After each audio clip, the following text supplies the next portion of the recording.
myself filming with the bow, baby.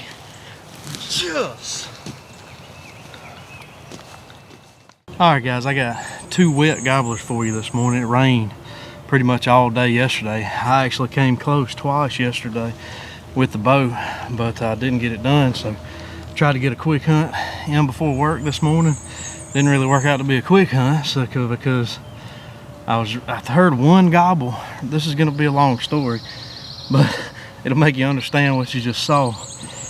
I heard one gobble off the roost. Actually, I think he was on the ground. I hooted and he gobbled, and I got set up and never would gobble again, never would. So I was actually fixing to give up and go on to work, and heard a hen start clucking. So I called a little bit, and it was actually one of the most pretty things I've ever seen in the turkey woods. She came up behind me 5 yards and started strutting and spitting and drumming. I've seen it before, but just not that close. It was absolutely beautiful. And she kind of started doing her thing, calling a little bit. 3 of them fired up behind me, and they came in.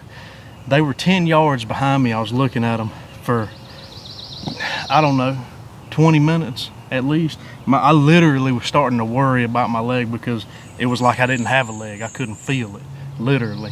And I mean, that says something for this bull gator camo, because I was in the wide open with my bow, sitting there with the camera, and these turkeys are literally 10 yards behind me, strutting and gobbling and spitting and drumming. Well, finally the hen comes around and goes to the decoys, and I knew that was my only hope. They skirted around the other side, saw that Dave Smith decoy and jumped on it, and that's all they could think about. It gave me time to get drawn.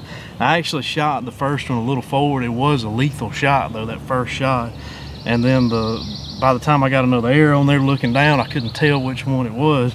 I got 2 tags anyway, so I center punched the next one, and that bipolar put him down right there. And then put a follow-up shot on the first one I had shot. I could tell which one he was. He was limping a little bit, and he went 30-40 yards and crashed dead right there. So I'm done. Tagged out in Georgia, baby. Yes, sir.